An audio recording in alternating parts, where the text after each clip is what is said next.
You know, Sam is very prolific, but he doesn't always, since we've been together as Chickenfoot, he doesn't always bring in the whole thing. He likes to sit back and like all of us, and sort of be part of the magic of the band.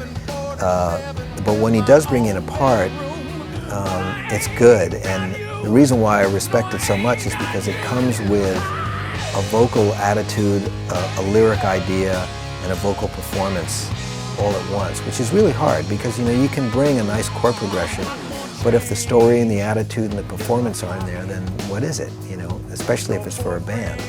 So for him to come, even if he's just got 2 bars of something, I love it because I can work from there knowing that he's already decided on the story and the attitude and how he wants to sing.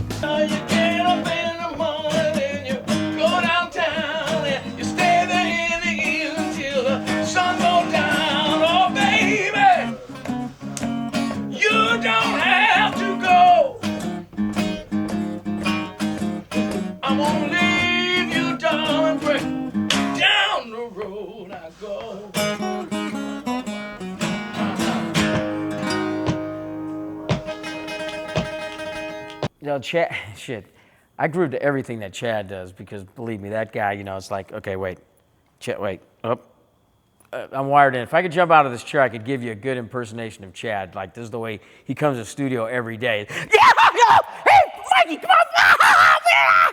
And every time you look back, when we're playing, every time I look back at him, it's funny because it looks like he's almost laughing with me. He's like going, you're like, okay, come on, we're going to lay it down now, you know.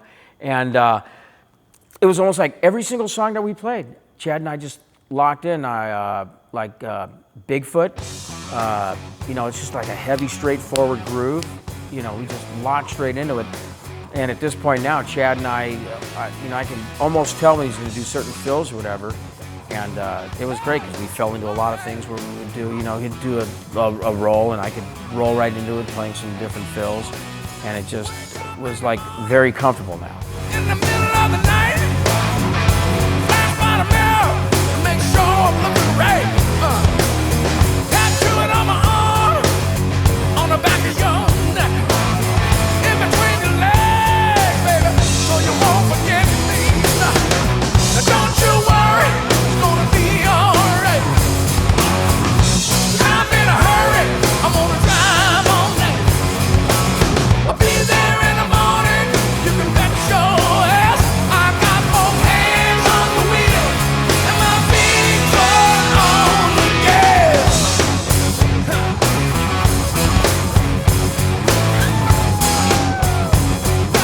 Big foot on the gas. Just the sound of Chad, he's so crazy.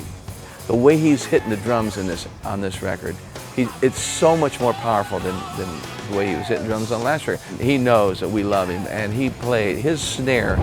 Every time he hits that snare, he goes, Chad. You know, it's the way he's playing it. He's like, he's making his statement.